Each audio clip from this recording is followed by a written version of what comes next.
السلام علیکم ورحمۃ اللہ وبرکاتہ۔ امید ہے سبھی ناظرین خیریت سے ہوں گے۔ آپ سبھی کا ہمارے یوٹیوب چینل سکینہ لرننگس میں تہہ دل سے استقبال ہے۔ آج ہم نورن قاعدہ کا تختی نمبر 23 کو پڑھیں گے۔ امید ہے آپ ہمارے ویڈیو کو کنٹینیو سنتے ہوئے آ رہے ہیں۔ اگر آپ نورن قاعدہ کو تختی نمبر 1 سے پڑھتے ہوئے آ رہے ہیں تو ان سب سبقوں کو سمجھنا اور آگے پڑھنا بہت ہی آسان ہوگا۔ اس میں بھی ایک خاص قاعدہ کا ذکر ہے، اس کو پڑھیں گے اور قاعدے کو اچھی طرح یاد کرنے کے بعد آگے سبقوں کا مشق بھی کریں گے انشاءاللہ۔ چلیے ہم اپنی ویڈیو کا آغاز کرتے ہیں۔ بسم اللہ الرحمن الرحیم۔ تختی نمبر 23، اقلاب۔ اقلاب کے معنی ہوتا ہے بدلنا۔ اسی کے حساب سے ایک قاعدہ آئے گا جس میں ایک حرف کو دوسرے حرف سے بدل دیا جاتا ہے۔ چلیے آگے دیکھتے ہیں۔ تنوین یا نون ساکن کا قاعدہ۔ اس میں تنوین اور نون ساکن کا قاعدہ ہوگا جس کو ہم آگے پڑھیں گے۔ تنوین یا نون ساکن کے بعد با آئے تو نون کو میم سے بدل کر غنہ اور اخفا کے ساتھ پڑھیں گے۔ اس کو اقلاب کہتے ہیں۔ یعنی جہاں بھی تنوین والا حرف یا نون ساکن کے بعد با آئے تو قرآن کریم میں جہاں بھی یہ نون ساکن ہے یا اسی طرح تنوین، دو زبر، دو زیر یا دو پیشہ، کہیں بھی نون ساکن کے بعد یا تنوین کے بعد با آ جائے تو وہاں پر اس طرح چھوٹا سا میم لکھا ہوا نظر آئے گا۔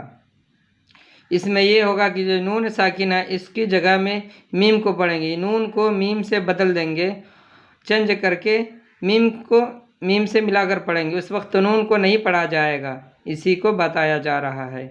اسی تنوین کے بعد نون آئے تو اس تنوین کی آواز نہیں آئے گی، عین دو زبر عن اس طرح کی آواز نہیں آئے گی، بلکہ اس تنوین کو میم سے بدل دیں گے، یعنی تنوین کی جگہ میں میم کو رکھ دیں گے اور تنوین کو نہیں پڑھیں گے۔ اسی لیے قرآن کریم میں ایسے وقت میں ایک چھوٹا سا میم ہی لکھ دیا جاتا ہے۔ اس کا مطلب یہ ہوگا کہ اس میم کو پڑھا جائے گا، نون کو نہیں پڑھا جائے گا۔ اسی طرح تنوین کے بعد با آئے تو میم جو لکھا ہوا ہے میم کو پڑھیں گے، تنوین کو نہیں پڑھیں گے۔ یہ با نون ساکن کے بعد بھی آ سکتا ہے اور تنوین کے بعد بھی آ سکتا ہے، تو وہاں پر کس طرح پڑھیں گے دیکھیے۔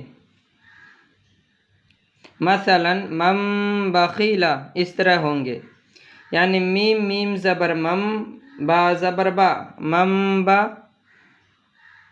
خا زیر خی، مم بخی، لام زبر لا، مم بخیلا۔ اصل میں اس طرح لکھا ہوا ہوگا، اس کو بدل دیں گے تو اس طرح لکھا ہوا آ جائے، نون کے بغیر لکھا ہوا رہے گا، مم بخیلا اس طرح اصل میں آئے گا، لیکن لکھنے میں نون تو لکھا جائے گا لیکن پڑھا نہیں جائے گا۔ دیکھیے آگے پڑھتے ہیں۔ مم بخیلا، اس کو ہجر لگائیں گے اس طرح کہ میم میم زبر مم، نون نہیں ہے، میم میم زبر مم، نون کو چھوڑ دیں گے کیونکہ نون کے بدلے میم کو ہم پڑھ رہے ہیں تو نون کو دوبارہ نہیں پڑھیں گے۔ میم میم زبر مم، با زبر با، مم با، خا زیر خی، لام زبر لا، مم بخیلا۔ آپ سن رہے ہیں کہ نون کی آواز نہیں آ رہی ہے، اس لیے کہ نون کو ہم نہیں پڑھتے ہیں۔ مم بخیلا، لنسفعا بالناصیہ، یہاں پر دو زبر کی جو تنوین ہے اس کو ہم میم سے بدل رہے ہیں، گویا کہ عین میم زبر عم ہو گیا۔ لنسفعا بالناصیہ، لام زبر لا، نون سین زبر نس، لنس، فا زبر فا، لنسفا، عین میم زبر عم، لنسفعا بالناصیہ، من بین الصلب، یہاں بھی نون کی آواز نہیں آئے گی اس لیے کہ نون کو ہم میم سے بدل دیے ہیں تو گویا کہ نون نہیں ہے۔ من بین الصلب کرام بررہ، من بعد مطہرۃ بأیدی سفرہ، بذنبہم خبیر بما تعملون۔ یہاں جہاں بھی تنوین یا نون ساکن کے بعد با آنے کے وقت میم کو جو بدل رہے ہیں، میم کو جو لا کے ادا کر رہے ہیں، اس کو پڑھنے میں غنہ اور اخفا ہوگا، جیسے کہ اوپر بتایا گیا کہ اس کو پڑھنے میں اخفا ہوگا، تو اس لیے ہم یہاں پر اخفا کے ساتھ پڑھتے ہیں۔ خبیر بما تعملون، سمیع بصیر، کلا لینبذن، علیم بذات الصدور، رجع بعید، رسول بما لا تہوی۔ یہاں بھی دو پیش کی تنوین ہے، اس کو ہم میم سے بدل رہے ہیں اور اس کو پڑھنے میں اخفا اور غنہ بھی ہوگا۔